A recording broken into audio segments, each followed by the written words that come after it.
ሚስትህ ሒጃብ የማታደርግ ከሆነ፣ አንተ ሰላት የማትሰግድ ከሆነ፣ ቤትክ ውስጥ ምስሎች በየቦታው ተሰቅሎ ከዋለ፣ ቲቪው 24 ሰዓት ሙዚቃ የሚጮህ ከሆነ ታዲያ ምን ትጠብቃለህ? መላእክቶች እንዲመጡ? ቆይ ግን ሙዚቃና መሰል ነገሮች ጂኖችን ይስባሉ?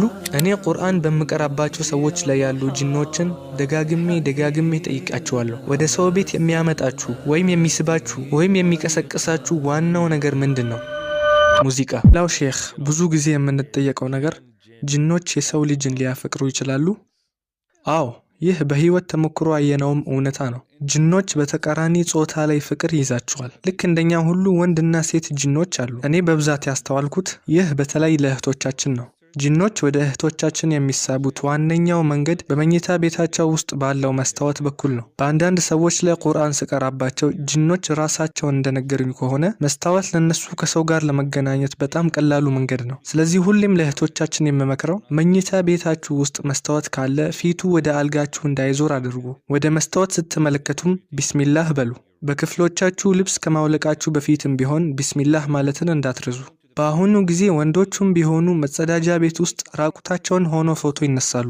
መጸዳጃ ቤት እኮ የሸይጣኖች መኖሪያ ነው። የሆነ ሰው እንዲህ ያደረገ ጅን ቢለክፈው ራሱን እንጂ ማንንም ጥፋተኛ ማድረግ አይችልም። ሴቶች ደግሞ መጸዳጃ ቤት ውስጥ ሆነው ሜካፕ ተቀብተው ፎቶ ተነስተው ሶሻል ሚዲያ ላይ ፖስት ያደርጋሉ። ይህ ጅኖችም ጭምር ወደ እነሱ እንዲሳቡ ምክንያት ይሆናል። የእነሱ መሳብ ደግሞ ብዙ ጉዳቶችን ሊያስከትል ይችላል። ከነዚህም አንዱ ተደጋጋሚ የሆነ ኢህቲላም ነው። ይህ ደስታ እየፈለገ ያለ ጅን ነው። አንተ አይሰማህም፣ እነሱ ግን ይሰማቸዋል። የሆነ ሰው በህልሙ ግንኙነት እያደረገ ያያል። ሲነሳ ራሱን ረጥቦ ያገኛል። ተነስተው ገላውን ታጥቦ ምንም እንዳልተፈጠረ ህይወቱን ይቀጥላል። እኛ ዝም ብሎ ተራ ህልም ሊመስለን ይችላል። ነገር ግን ይህ ጅኑ በህልማችሁ እየመጣ ግንኙነት እያደረገ ሊሆን ይችላል። አንድ ጊዜ በአንዲት እህት ላይ እየቀራው ነበር። ለ10 ዓመታት ነበረ የያዛት። አልሐምዱሊላህ ድግምቱን አስለቀቀን። በኋላ ጂኑን ለምን አትወጣም ብዬ ጠየቅኩት። ሙስሊምም አልነበረም። ሙስሊም ሁን፣ እኛ እንጠብቀሃለን፣ አያቱል ኩርሲ አለን፣ አንዳንድ ነገሮችን እናስተምረሃለን፣ ወደ መዲናም እንልከሃለን። በነገራችን ላይ በመዲና ሐረም ውስጥ ጂኖች ከትላልቅ ሼኾች ጋር የሚማሩበት ቦታ ነው። in Masjid al-Nabawi, Masjid of the Prophet sallallahu alaihi wasallam. Allahu akbar. አንዳንድ ጂኖች ሰው መስለው በሐለቃት ላይ ታይተዋል። ሼክ ኢብን ባዝም ይህን አንስተዋል። ሌሎችም ይህን ያዩ ሼኾች አሉ። ከዛም ተሰወሩ። ሼክ ሙቅቢልም በጣም ጎበዝና ብልህ የነበረ ጅን ተማሪ ነበረው። ሼክ ኢብን ባዝ አይነ ስውር ነበሩ። እናም እሳቸው ያንተ አነጋገር የሰው አይመስልም ብለውታል። ከዛም ተሰወረ። እና በመስጂዱ ውስጥ ቦታዎችን እናውቃለን። እናም ለጅኑ መሄድ ትችላለህ አልነው። ጅኑም ምን አለን? አልችልም፣ ከሷ ጋር በስሜት ተሳስሬያለሁ። ከዚች ሴት ጋር 10 ዓመት ሙሉ ነው አብሬያት የኖርኩት አለ። በወቅቱ ባሏ እዛው ነበረ። በጣም ተናዶ መጮህ ጀመረ። አረ ተረጋጋ፣ የባለቤትህ ጥፋት አይደለም እኮ አልኩት። ስለዚህ ሙሉ በሙሉ ሊከሰት የሚችል ነገር ነው። ነገር ግን ሼክ አማር እንዳሉት በሁለቱ ፍጥረታት መካከል የሚፈጠር ዘር አይኖርም። በሰውና በጅን መካከል ልጅ ሊገኝ አይችልም። ሊከሰት ይችላል ያሉ ዑለሞች ቢኖሩም ከብዙ ጥናት በኋላ ለዚህ ማስረጃ አላየውም በማለት ሼክ አማር ይነግሩናል። እናም ኢንሻአላህ ጀነት ስንገባ ማስረጃ ጠይቃቸዋለሁ ብለዋል። That's one of the questions that inshallah when we enter Jannah I want to ask that scholar about. ሱብሃንአላህ አንዳንድ ሰው ግን ከዕልም ጋር ያለው ትስስር በጣም ይደንቃል። ሌላው ትልቁ ማወቅ ያለብን ነገር በትክክለኛ ራቂና በጭበርባሪ መካከል እንዴት መለየት እንችላለን የሚለው ነው። ምክንያቱም ዓሊምና ሼክ መስለው የሚቀመጡ ጠንቋዮችም አሉ። አንዳንዱ ደግሞ በጣም ከፍተኛ ብር ይቀበላሉ። አንዳንዱ ማይሆን ነገር ያደርጋሉ። እናም ይሄ ርዕስ ሴቶች በደንብ መስማት ያለባቸው ጉዳይ ነው። ወደ ሼክ አማር እንመለስ።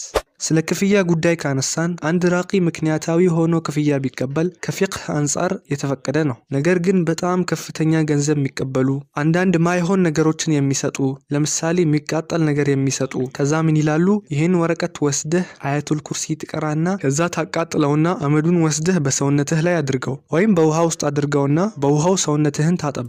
No. የሆነ ነገር እንድታቃጥልና እንድትጠቀምበት ከነገረህ ሲሕር እያደረገብህ እያለ መሆኑን እወቅ። ምናልባት መድኃኒቱ አላርጂ የሚያስነሳብህ ነገር ሊሆንም ይችላል። ስለዚህ የሚሰጥህን ነገር በሚገባ ማወቅ አለብህ። አንዳንዱ ደግሞ የተቀራበት ውሃ ነው ብለው ለዛም ብር ይቀበላሉ። ነገር ግን ይሄም አስፈላጊ አይደለም። እኔ ለራቂው የምለው ለምንድነው ለውሃው ክፍያ የምትቀበለው? ታካሚው ውሃውን ራሱ ይዞ ይምጣ፣ ከዛ አንተ ቅራበት። ለምን ክፍያ ያስፈልገዋል? ይሄ ነገሩን ምክንያታዊ በሆነ መንገድ ብናየው ይሻላል። ለምሳሌ እኔ በአንድ ሰው ላይ ሩቅያ ለመቅራት ከ1 እስከ 3 ሰዓት ይወስድብኛል። በፍሎሪዳ የሚኖር አንድ ወንድም ላይ ደግሞ በጣም ከባድ ስለነበር ለ9 ለሰዓታት ያህል ቀርቼበታለሁ። ቀራለሁ፣ ከዛ ለሰላት አቆማለሁ፣ ቶሎ የሆነች ነገር ቀምሳለሁ፣ ከዛም መለሳለሁ። በእንደዚህ አይነት ጊዜ ማን ጊዜ ይኖረዋል? እኔም ስራ አሉኝ፣ መኖር አለብኝ፣ የሆነ ገቢ ያስፈልገኛል። አሁን እሱ በዚህ ምክንያት መክፈሉ ምክንያታዊ ነው። እሺ ወደ ራቂ ስንሄድ እውነተኛ ራቂን ከአጭበርባሪ እንዴት መለየት እንችላለን? አንደኛውና ዋነኛው አንዲት ሴት ያለ ማህረም ብቻዋን ከሱ ጋር እንድትቀመጥ የሚያዝ ከሆነ።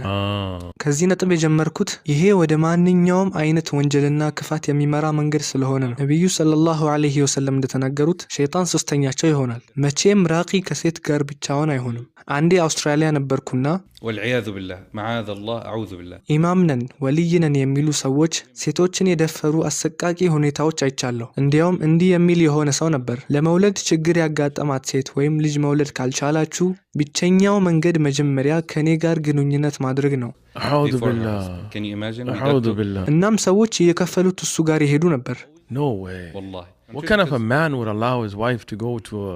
أعوذ بالله. ሁለተኛ ሴትን የሚነካ ራቂ በምንም መልኩ ሊነካት አይገባም። ነብዩ ሰለላሁ ዐለይሂ ወሰለም ለቤተሰቦቻቸው ግንባራቸው ላይ እጃቸውን እያደረጉ ነበር። ችግር የለውም። ነገር ግን ሴትን በፍጹም ነክተው አያውቁም። መንካት የማይገባህን ሴት ከመንካት ጭንቅላትህ ላይ በብረት ቢመታ ይሻላል። በእርግጥ አዎ እጅን በግንባር ማሳረፍ የበለጠ ኃይል ይኖረዋል። ነገር ግን ማታውቃት ሴት ላይ እጅህን አታሳርፍ። ባሏ እጁን ግንባሯ ላይ ያደርግና ራቂው ደግሞ በባሏ ግንባር ላይ እጁን አድርጎ መቅራት ይችላል። ነገር ግን ፊትና ስላለ ወደሷ በጣም መቅረብ በጭራሽ ተገቢ አይደለም። ጅኖች እኮ እዛ አሉ። በዛ ሰዓት ከጅኖች ጋር እኮ ነው የምትቀመጠው። አይኗን ያት፣ ፊቷን ያት እያሉ አንተን ለማሳሳት ይሞክራሉ። አንተ ደግሞ በዛ ሰዓት እንደዛ እያሰብክ ምትቀራ ከሆነ ምትቀራው ምንም ኃይል አይኖረው። ዝም ብሎ መቅራት ሳይሆን ስንቀራ ልባችን ኃይለኛ መሆን ይኖርበታል። ሶስተኛ በምንም ምክንያት የሰውነት ክፍሏን እንድታሳየው የሚጠይቅ በጭራሽ ተገቢ አይደለም። አንድ ሴት ሽፍታዋን ልታሳየኝ አይገባም። አንድ ተጨማሪ ነገር ለእህቶች አለኝ። ለምሳሌ አንዲት እህት በየቀኑ ከእንቅልፏ ስትነሳ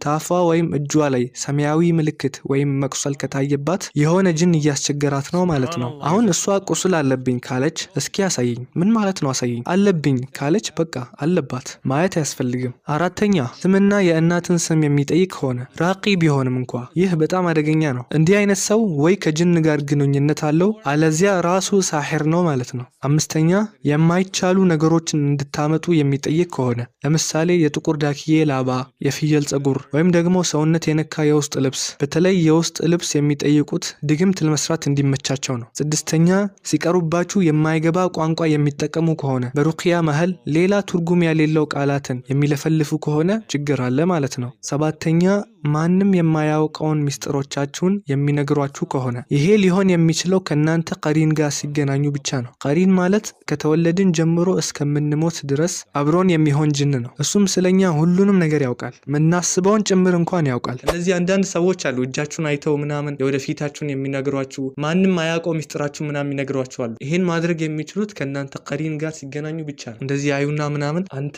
የምትወደውን ሰው ታገባለህ እና ምጠላውን ሰው መርጬ ነው ማገባው። ብዙ ጊዜ ይቀበጣጥራል። አንዳንዴ ግን ትክክለኛ መረጃ ይነግሯቸዋል። ሰውን በዚህ ነው የሚሸወደው። ለዚህ ነው ከገይቡ አንድ የጠለፉትን እውነት ነገር ይናገሩና አንድ እውነት ይነግሩህና 100 ውሸት ይደረድራሉ። ነብያችን ሰለላሁ ዐለይሂ ወሰለም እንዳሉት ማለት ነው። እሺ ሼክ እስኪ ለሰዎች ትምህርት የሚሆን በጣም አስገራሚ ወይም አስደንጋጭ የሚባል ነገር ንገረን። በጣም ከባድ ከሚባሉ ነገር ቢኖር እዚህ ጋር የምታዩት ሳሙና ነው። ይህ ሳሙና ምን እንደሚያደርግ ታውቃላችሁ? አንድ ሰው በዚህ ከታጠበ ለሞት ያደርገዋል። This can kill you. በአላህ ምላለው ለዚህም በህይወት ያለች አንድ እህት ምስክር አለች። በአሁኑ ሰዓት ቺካጎ ትገኛለች። ቤተሰቦቿ በተሰጣቸው መመሪያ መሰረት ይህንን ሳሙና ተጠቅመው ህይወታቸው አልፈዋል። እሷ ራሷም ሳሙናውን በተሰጣት መመሪያ መጠቀም ከጀመረችበት ጊዜ አንስቶ በበሽታ እየተሰቃየች ትገኛለች። ለነዚህ ሰዎች የተነገራቸው በዚህ ከታጠባችሁ ሀብታም ትሆናላችሁ፣ ልጅ ትወልዳላችሁ፣ ባላችሁ ይበልጥ ይወዳችኋል ተብለው ነበር። እሷ ግን ወላሂ መጠቀም ከጀመርኩ ወዲህ የተባለው ሁሉ ተቃራኒ ነው የሆነው ትላለች። ተደጋጋሚ የጽንስ መቋረጥ፣ ከባሏ ጋር ተጣላች። እናቷና እህቷ ደግሞ ሳሙናውን በተባሉበት መመሪያ መሰረት ሲጠቀሙ ሞቱ። በተወሰነ ሰዓትና በተወሰነ መንገድ ተጠቀሙ ተብለው ነበር። ይህ ሁሉ ሽርክ ነው። ይህ ሁሉ ኩፍር ነው። ነቢዩም ሰለላሁ ዐለይሂ ወሰለም ወደ ጠንቋይ ወይም ወደ መተተኛ ሄዶ የተናገረውን ያመነ ሰው በነቢዩ ላይ በወረደው ቁርአን ክደዋል። እሺ ሳላምንበት ዝም ብዬ ለማየትና ለመዝናናት ቢሆንስ ካላችሁ ደግሞ የ40 ቀን ሰላታችሁ ተቀባይነት አይኖረው። ጠንቋይ ማለት የግድ ጋራ ላይ ሚኖር ወይም እዛ ከሰው ተነጥሎ ሚኖር የሚያስፈራ ቤት ውስጥ የሚቀመጥ ምናምን አይደለም። ከነሱ በላይ መጠንቀቅ ያለብን ሌላ አካላቶች አሉ። ምክንያቱም ሰው ሲጀመር እነሱ ዝም ብሎ አይቀርባቸው የሆነ ያስፈራሉ ነገርና አንገባቸው ነገር ግን ሰው እንደ ቀልድ ወደ ማን እንደሚሄድ ላሳያችሁ jiwanya bagus sosial tukang membantu orang suka አዎ እንደዚህ አይነት ሰዎች በደንብ መጠንቀቅ አለበት በሀገራችንም የሆነ የተለመደ ነገር አለ የሆነ እጅ ይመታና ከዛ ይሄ እንቁላል ምናምን የሆነ ይወጣል እዚህ ጋር ምናምን ብጥ የሚለው ነገር ከዛ 3 ከወጣ ለወደፊት 3 ልጅ ትወልዳለህ ይባላል 4 ከሆነ 4 ልጅ ትወልዳለህ አሁን ያንን ያመነ አምኖ የተቀበለ فقد كفر بما انزل على محمد ከፍሯል ካፍር ይሆናል ነገር ግን ለቀልሽ ያላምንም ግን ለቀልድ ለመሳቅ ለጫወታ ምናምን ከሆነ 40 ቀን የሚሰግደው ሰላት ተቀባይነት አይኖረውም መስገድም አለበት ካልሰገድክ ሌላ ትልቅ ወንጀል ነው ብቻ አላህ ይጠብቀን ሁላችንም አሁን ቀረ መሰለኝ ግን ልጆች ነው የሚያረጉት እንደዚህ ያን ነገር እና ልጆች ካያችሁ እንደዚህ ካረጉና በደም ተቆጧቸው ቁንጥጥ አርጓቸው አሁን እቺን ሳሙና ገምት ውስጥ ይዋጋውን like this sabun how much would you pay for this let's just give it a number right now if I want to take a shower maybe 50 cents or something 50 cents it's like $3500 $3,500 USD والله ያስደነግጣል $500 እኮ 3000 ላይፍ ቦይ ይገዛል ቀልዳለ እንዴ ሌላም ከዚህ በላይ በጣም ውድ የሆነ ነገሮች አሉ ለምሳሌ የሆነ ወረቀት አሳዩ እና ይሄን ወረቀት ለሆነ ዶክተር $15000 ነው የተሸጠው ይሄን ለመግዛት ያላቸው መኪና ይሸጣሉ ሌላ መኪና ለመግዛት ወላ አንዳንድ ሰው ግን መሳደብ አልፈልግም ግን አላውቅም እንዴት እንደሚያስብ አንዳንድ ሰው መኪናውን ሽጦ ሌላ ለመኪና ለመግዛት ይሄ ለምሳሌ በግ ሲጠፋባቸው ለምሳሌ ዶሮ ሲጠፋባቸው ከዛ ጠንቋይ ጋር ይሄዳሉ ከዛ ጠንቋይ በግ አምጡና ዶሮአችሁ ይገኛል ይላል ከዛ ያ ሰው ይሄ መሀይም ሰው ሄድና በግ ይዞለት ይሄዳል ዶሮ እንዲገኝ አንዳንድ ሰው ያስቃል ወላሂ እና ሱብሃንአላህ ሁሉንም ነገር ያጣሉ ዲናቸውን ያጣሉ ልጃቸውን ያጣሉ ንብረታቸውን ያጣሉ አላህ ይጠብቀን ወላሂ አላህ ይጠብቀን እኔ ሁሉ ጊዜ የምላችሁ ነገር ቢኖር መጀመሪያ የራሳችሁን ሩቅያ አድርጉ ከቁርአን ጋር ያላችሁን ግንኙነት በደንብ ተመልከቱ ሚስትህ ሒጃብ የማታደርግ ከሆነ አንተ ሰላት የማትሰግድ ከሆነ ቤትክ ውስጥ ምስሎች በየቦታው ተሰቅሎ ከዋለ ቲቪው 24 ሰዓት ሙዚቃ የሚጮህ ከሆነ ታዲያ ምን ትጠብቃለህ መላእክቶች እንዲመጡ ቆይ ግን ሙዚቃና መሰል ነገሮች ጂኖችን ይስባሉ እኔ ቁርአን በመቀራባቸው ሰዎች ላይ ያሉ ጂኖችን ደጋግሜ ጠይቃቸዋለሁ ወደ ሰው ቤት የሚያመጣችሁ ወይም የሚስባችሁ ወይም የሚቀሰቅሳችሁ ዋናው ነገር ምንድነው ሙዚቃ music والله አስተግፊሩላህ የአላህ መልእክተኛም ሰለላሁ ዐለይሂ ወሰለም የተናገሩት ይህንኑ ነው የአላህ ቃል የሆነ የቁርአን ድምጽና የሸይጣን መሳሪያ የሆነ የሙዚቃ ድምጽ በአንድ አማኝ ልብ ውስጥ አብሮ ሊቀመጡ አይችሉም እስኪ ራሳችንን እንጠይቅ ለምንድነው በቁርአን መደሰት ያቃተን ለምንድነው ቁርአን ስናዳምጥ የሚጨንቀን ምክንያቱም ልባችንን በሙዚቃ ስለሞላ ነው ቁርአን ደግሞ ውድድር አይወድም ወይ ልብህን ለቁርአን ነጻ ታደርጋለህ ካልሆነ ግን ቁርአን ጥሎ ይሄዳል ቁርአንም ሙዚቃ አብሮ ይሁን የሚባል ነገር የለም አንዱን መምረጥ አለብን ሙዚቃ ጅንን መሳብ ብቻ ሳይሆን ቤት ውስጥ ያሉትንም ይቀሰቅሳቸዋል እያንዳንዱ ቤት ውስጥ አዋሚር የሚባሉ ነዋሪ ጅኖች አሉ እነዚህ በሁለት ይካፈላሉ አንደኞቹ በጣም ዝምተኛ ጥጋቸውን ይዘው የሚኖሩ በራሳቸው ዓለም ያሉ ሙስሊም ከሆኑም የራሳቸውን ዒባዳ የሚያደርጉና የማይነኩ ናቸው በፍሎሪዳ ያለች አንዲት እህት የነገረችኝን ላካፍላችሁ ወላሂ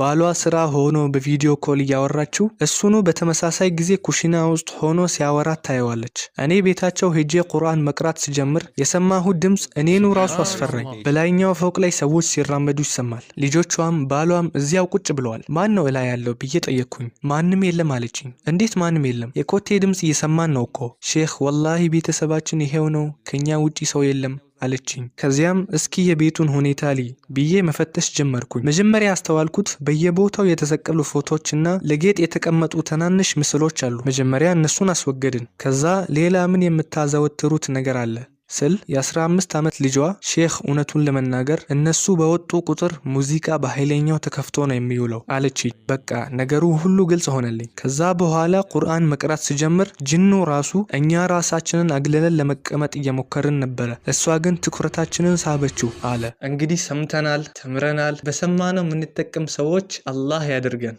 አዎ እናም ኢንሻአላህ በክፍል 3 እንገናኛለን